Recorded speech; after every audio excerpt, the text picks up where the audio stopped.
दोस्तों, वैसे तो हमारी ये दुनिया बहुत सारी अजीबोगरीब और खतरनाक चीजों से भरी पड़ी है। आज भी हमारी दुनिया में ऐसी बहुत सारी चीजें मौजूद हैं कि जिनको अभी तक लाख कोशिशों के बावजूद भी नहीं समझा जा सका है। और आज की इस वीडियो में भी हम आपके सामने हमारी ही दुनिया में मौजूद उन चंद कब्रों का जिक्र करेंगे कि वो ऐसी कब्रें हैं जिन्होंने एक लंबे वक्त से दुनिया के लोगों को हैरान और परेशान कर रखा है।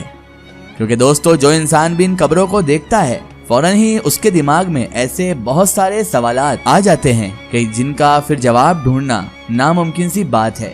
सबसे पहले दोस्तों, हम बात करते हैं इस कब्र के बारे में जो अभी आपको अपनी स्क्रीन पर दिखाई दे रही है।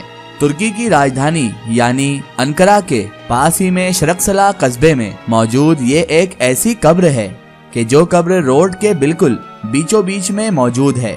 कब्र के बारे में दोस्तों, हमारी दुनिया में रहने वाले किसी भी इंसान को ये बिल्कुल भी नहीं मालूम है कि आखिर इस कब्र में कौन दफन है और ये कब्र कब, किसने और क्यों बनवाई थी, ये कब्र कितनी पुरानी है और किसकी कब्र है, और आखिर ऐसी क्या मजबूरी आ गई थी कि इस कब्र को रोड के बिल्कुल बीचों बीच में बनाना पड़ा था।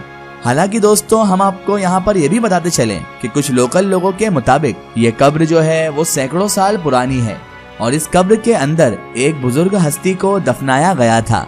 इन लोगों का मानना है कि जिस वक्त इस कब्र के अंदर एक बुजुर्ग आलिम दीन को दफनाया गया था, उस वक्त ये कब्र उनके घर के अंदर ही मौजूद थी। मगर बाद में जब साल गुजरते गए, वक्त गुजरता गया और इस इलाके का नक्शा बदला और एक नए नक्शे के साथ इस पूरे कस्बे को आबाद किया गया, तो उस घर को भी तोड़ा गया कि जिस घर के अंदर ये कब्र मौजूद थी। और उसके बाद मजदूरों ने ये इरादा किया कि इस कब्र को भी दूसरी जगह ट्रांसफर कर दिया जाए। मगर ये लोग कहते हैं, वहाँ के लोकल लोग कहते हैं कि जिस दिन से मजदूरों ने ये सोचा था, उसी रोज से उन्हें डरावने ख्वाब आना शुरू हो गए थे।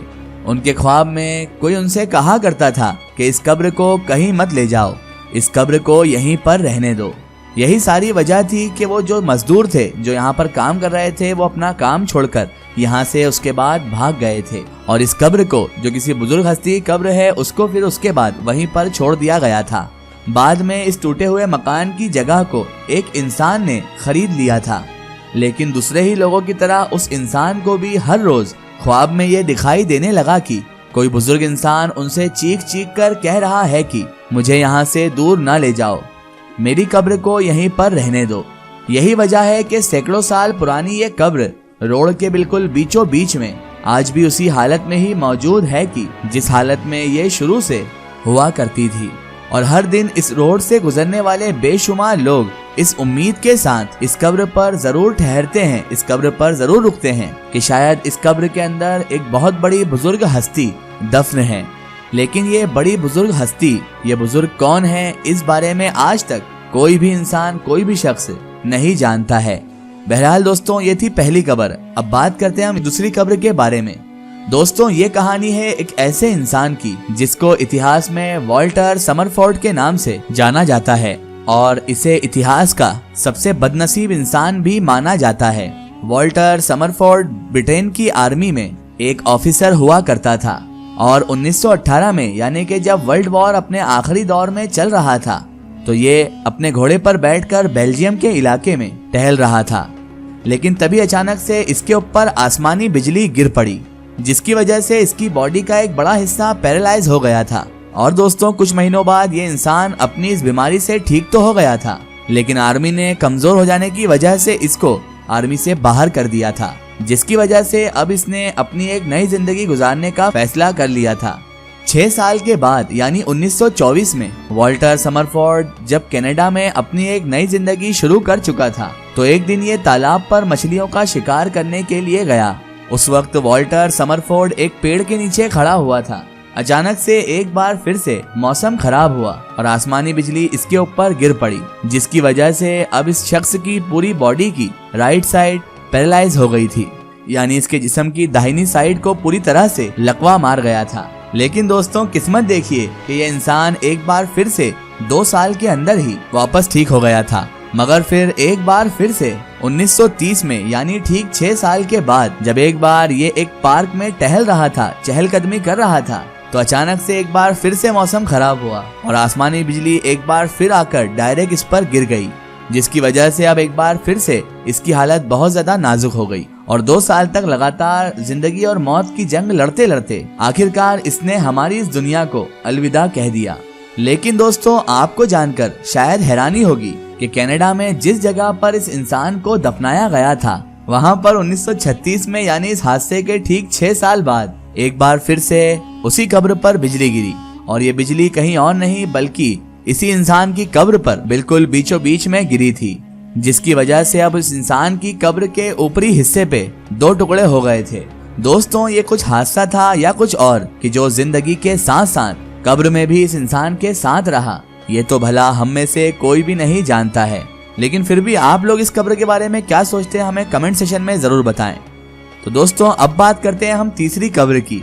दोस्तों, 1893 में टिमोथी क्लार्क नाम के एक डॉक्टर ने यह सोचते हुए अपने मरने से पहले अपनी कब्र खुद ही बनवा ली थी कि ऐसा ना हो कि अभी मैं जिंदा हूँ और डॉक्टर मुझे मरा हुआ समझकर किसी कब्र में दफना दें।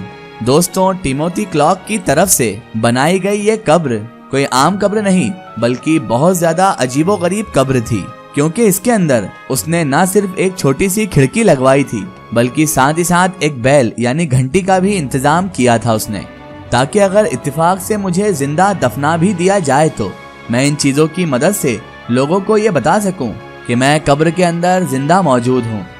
दोस्तों, आपको बताते चलें कि टिमोथी क्लार्क को कब्र के अंदर जिंदा दफन होने का डर इसीलिए भी ज्यादा था क्योंकि उस दौर में ऐसे बहुत सारे हादसे हो चुके थे कि जब जिंदा लोगों को मरा हुआ समझकर ही कब्र के अंदर दफना दिया गया था। 1893 में बनाई गई ये अजीबोगरीब कब्र आज भी अमेरिका के शहर न्यू हेवन में मौजूद है। दोस्तों, अब बात करते हैं अगली कब्र के बारे में। ये कब्र पाकिस्तान की सिंध के शहर ठट्टा की एक झील में बीचों बीच मौजूद है। झील के बीचों बीच में तैरती हुई इस कब्र को देखने के लिए हर दिन सैकड़ों लोग पहुंच जाते हैं और हर एक शख्स के दिमाग में ये सवाल तो होता ही है कि आखिर समुद्र के बीचों बीच में इस तरह की कब्र बनाने का क्या मकसद था। ये कब्र किसने, कब और कैसे बनवाई थी, और सबसे बड़ा सवाल कि आखिर इस कब्र के अंदर किसको दफनाया गया है। दोस्तों, आपको यहाँ पर हम ये बताते चलें कि यहाँ के लोकल लोगों के मुताबिक ये कब्र नूरी तमाची नाम की एक ऐसी खूबसूरत लड़की की है कि जो मछुआरों की आबादी से ताल्लुक रखा करती थी। एक दिन ठट्टा के हुक्मरान यानी जाम तमाची का शिकार की वजह से इस इलाके का दौरा हो गया। जैसे ही हुक्मरान ने नूरी तमाची को देखा, वो इस पर दिल हार बैठे और महल में वापस जाकर उन्होंने नूरी तमाची को शादी का पैगाम भी भिजवा दिया, जिसको नूरी तमाची ने भी फौरन कबूल कर लिया। दूसरी तरफ ठट्टा के हुक्मरान यानी जाम तमाची की पहले से ही 6 बीवियां मौजूद थी, जो एक मछुआरे की आबादी से ताल्लुक रखने वाली लड़की को अपने महल में कबूल नहीं करना चाहती थी। इसीलिए उन रानियों ने शुरू से ही नूरी तमाची के खिलाफ बादशाह के कानों को भरना शुरू कर दिया था। यहाँ तक के कुछ बीवियों ने तो बादशाह सलामत से ये तक कह डाला था कि नूरी तमाची हमारे महल से बहुत सारे जेवरात चुरा कर अपने मायके भिजवा देती है। लेकिन जब उस बादशाह ने इस बात की छानबीन की तो उसने पाया कि हाँ, नूरी तमाची का भाई हर दिन महल में एक बॉक्स लेकर तो आता है, लेकिन उस बॉक्स के अंदर हीरे जवाहरात नहीं बल्कि उसके अंदर तो मछलियाँ मौजूद होती हैं, क्योंकि नूरी तमाची अभी तक अपने घर के खाने को छोड़कर महल के खाने की आदी नहीं हो पाई थी। आपको बताते चलें कि नूरी तमाची की मौत जाम तमाची की जिंदगी में ही हो गई थी और उसको उसी जगह पर ही दफना दिया गया था कि जिस जगह पर इन दोनों की पहली मर्तबा मुलाकात हुई थी और जिस जगह पर बैठकर ये लोग घंटों बातचीत किया करते थे। और इसके साथ साथ दोस्तों, हम आपको ये भी बताते चलें कि इस झील के बिल्कुल बीचों बीच में इस मकबरे में कई मर्तबा खतरनाक हादसे भी हो चुके हैं। बहरहाल दोस्तों, आज की हमारी वीडियो में सिर्फ इतना ही। अगर ये वीडियो आपको पसंद आई है तो इसे ज्यादा से ज्यादा शेयर कीजिए और इसे अपने फ्रेंड सर्कल, अपने रिश्तेदारों तक जरूर पहुंचाइए। इसी तरह की इन्फॉर्मेटिव और हिस्टोरिकल वीडियो के लिए हमारे चैनल को सब्सक्राइब कीजिए और पास में दिए गए घंटी के आइकन को जरूर दबाएं ताकि हमारी आने वाली हर नई वीडियो की नोटिफिकेशन आप तक पहुंचती रहे।